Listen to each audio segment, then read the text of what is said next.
Everybody, so I decided to make a video here about this little post leg vise that I installed on my power hammer. Thought it would be a good idea to have it readily accessible here, nice stable mounting. Worked on that last year. I was pretty pleased with the way I installed that. Thought that the vise was actually pretty good. It had a good spring. Somebody had put one of these little collars on there to kind of hold it on at some point. It seemed to be working okay. And then after using the hammer a few times, started to notice that it was getting pretty loose. First thing I noticed was this wedge laying on the floor, which is never good. And then I noticed that this started flopping around like this. And then the spring is loose down here. So figured to take the spring off. Spring looks like it's in decent shape. Looks either original or blacksmith made at some point. I'm not sure if that's going to be the spring I'm going to need eventually or not. Then I thought I would take a look at the rest of this. So I backed out the screws. You see how this is kind of loose here, flopping around. Those of you who know a lot about these post vise might already know what's going on here. So go ahead and unscrew that. And the threads on it are actually pretty good. I didn't think that was too bad. Back part here has this integral wedge there, wedges itself right in there, keeps it from turning. This appears to be in good shape. Threads inside look like they're in good shape. And the shaft here, I'm not 100% sure if that is what I want to see.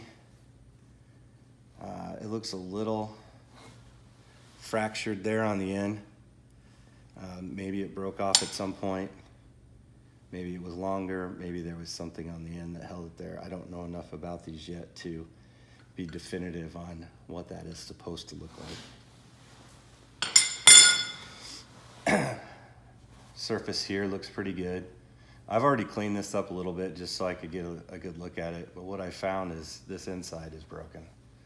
As you can see that there. This is supposed to fit inside that collar. Tight enough, I think, so it doesn't wobble around like this. So it would have enough of a lip. I'm not sure if it goes all the way around there, so about 3/4 of an inch to fit inside there. And then my guess is that eventually this would fit here.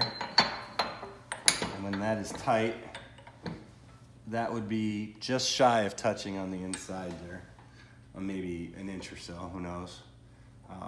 Then this would have support at the bottom, wouldn't spin like that, and then this top notch would fit inside there and keep the whole thing from turning. So I believe that this is my number one issue right here, is to get this fixed.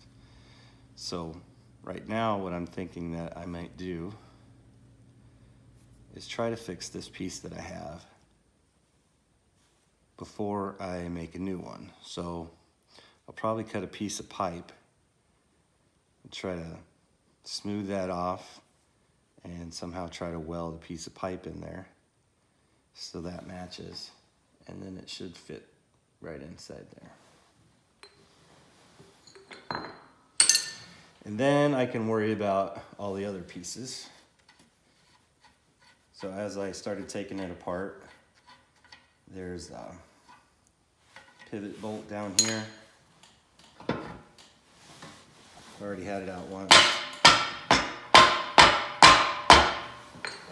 It looks to be blacksmith made, possibly original.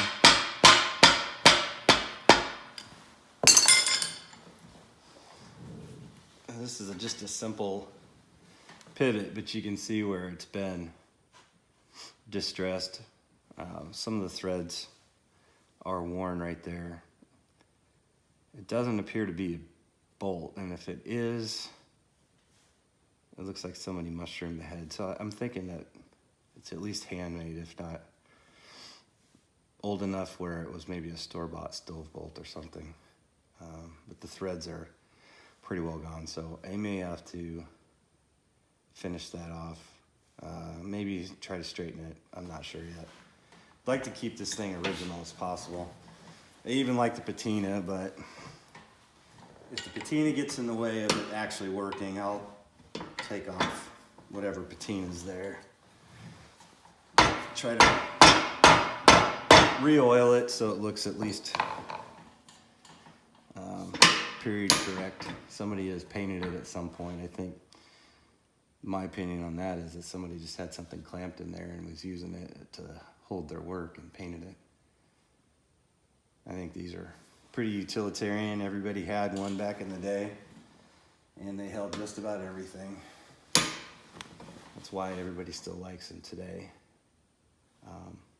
Thought about maybe putting this in a vinegar bath, try to raise some of this off to see if there's any kind of markings. I've read enough about them where I know that it's very difficult to identify the exact year and manufacture of them, since they didn't mark them very often, and a lot of times they were just foundry items that companies would buy the foundry stampings, market them under their own local selling whatever other items, farrier supply or blacksmith supply or wheelwrights. But it would be nice at least to see who made it, if I could figure it out. The pattern seems to be, maybe a Peter Wright. From where I got it, if it, a lot of times these things didn't travel very far. They were purchased one time and moved to where they were going to be used and stayed in the area. So I got this one in southern Iowa.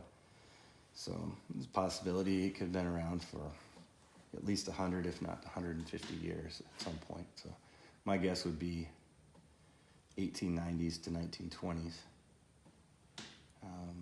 Once I get more research, or if I find more people that know more about it than I do, pick their brains, maybe get a better idea. But we'll make another video, probably edit this one a little bit, take out some of my stupid stuff. Who knows, sometimes I just post it. And somebody's been welding on here at least once. But, yeah, I'm gonna need to use this one, so I think fixing this little collar won't be too bad. Just get a nice little piece of pipe, flush that off, and go to town. All right, thanks. Bye.